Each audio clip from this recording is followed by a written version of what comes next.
అందరికీ నమస్కారం. ముఖ్యంగా చాలా సంతోషం అనిపిస్తుంది. ఎందుకంటే దశాబ్దాల మిత్రుల్ని మనం ఇక్కడ చూసుకుంటున్నాం.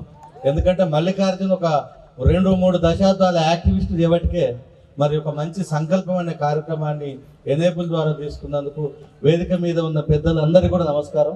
ఎందుకంటే పేరు పేరు కోసం నాకు 2 నిమిషాలు తక్కువైపోతుందని అందరికి ఒకటేసారి ధన్యవాదాలు చెప్తుంది.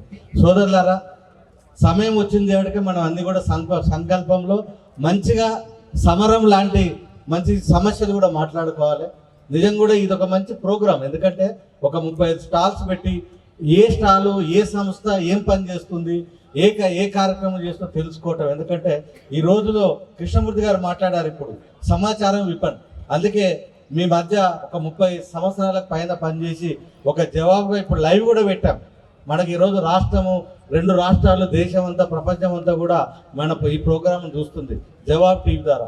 ముఖ్యంగా మీరందరూ కూడా ఒక 4-5 అంశాల మీద బాగా ఆలోచించండి. వికలాంగులకు అంతర్జాతీయ హక్కుల ఒప్పందం ఉన్నది, వికలాంగులకు 2016 చట్టం ఉన్నది, వికలాంగులకు దాదాపు 150 సుప్రీంకోర్టు జడ్జిమెంట్లు ఉన్నాయి, వికలాంగులు హైకోర్టు నుంచి దాదాపు 250 తీర్పులు ఉన్నాయి. అవన్నీ చెప్పేవన్నీ కూడా 5 మాటలలో చెప్తాం. మీ గ్రామంలో ఏ పథకం ఇచ్చినా మీకు 5% రావాలి. వస్తుందా లేదా మీరు సంకల్పం తీసుకోవాలి, సమరం చేయాలి. మీ గ్రామంలో ఏ వికలాంగులు ఎక్కడ అన్యాయం జరిగినా రెవెన్యూ వాళ్ళు కూడా బాధ్యులే. ఎందుకు చెప్తున్నానంటే ఇది ఒక మంచి అవకాశం ఉందని విషయం చెప్తున్నాను. ఈరోజు ఏదైనా ఒక అన్యాయం జరిగితే, ఒక ఎస్సీకి అన్యాయం జరిగితే ఎంపీ, ఎమ్మెల్యే, గ్రామ పంచాయతీ సర్పంచ్, వార్డు మెంబర్ అందరూ స్పందిస్తారు. కానీ మాకు ఫోన్లు వచ్చినప్పుడు ఒక బాధ అనిపిస్తుంది. అన్నా, మేము మా పొలంలో పని చేసుకుంటుంటే నన్ను కొట్టిపోయారు, నేను పోలీస్ స్టేషన్ కూడా పోలేదు పరిస్థితి ఉంది, నా పరిస్థితి ఏందని.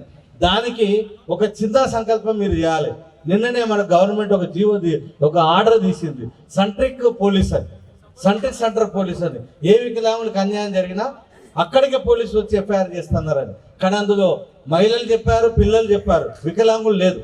అంటే ఎందుకు చెప్తున్నానంటే వికలాంగులు అనే వాళ్లకు ఈ మధ్యనే నవంబర్ 30, 2025లో చంద్రచూడ్ గారు రిటైర్డ్ అయ్యే రోజు.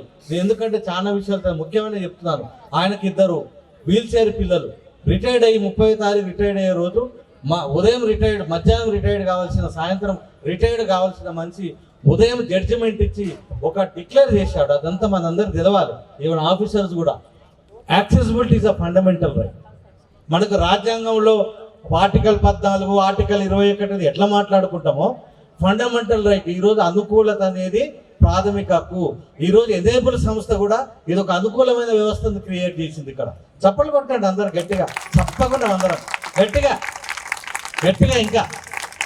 ఎందుకంటే అనుకూలం అంటే ఒక బ్యారర్ ఫీ వేయటం, లేదా ఒక ర్యాంప్ వేయటం, ఒక ఫోటో తీసుకోవటం, ఒక వీల్ చైర్ పెట్టడం కాదు. ఇక్కడ ఒక వ్యవస్థను తీసుకొచ్చి, ఆ వ్యవస్థలో మనల్ని తీసుకొచ్చి, వ్యవస్థ ఏం చేస్తుందో మనకు చెప్పి, మనకి ఏం కావాలో వ్యవస్థకు చెప్పి, అతనికి ఉన్న సమస్యల పరిష్కారం కోసం ఏర్పాటు చేసే పెద్ద సంకల్పమైన ఎనేబుల్డ్ ప్రోగ్రామ్. నేను సాయంత్రం కూడా మళ్ళీ మీతో ఉంటాను. ముఖ్యంగా చాలా విషయాల్లో కూడా వికలాంగులు, డిపిఓలు అంటే మా గ్రామంలో ఉన్న వికలాంగులంతా ఏకం కావాల్సిన అవసరం ఉన్నది.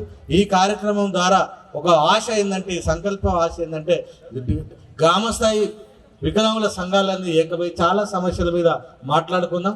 ఈవినింగ్ కూడా, ఎందుకంటే ఇనాగరల్ చేయబట్టికే తక్కువ సమయంలో మనం మాట్లాడాల్సి వస్తుంది.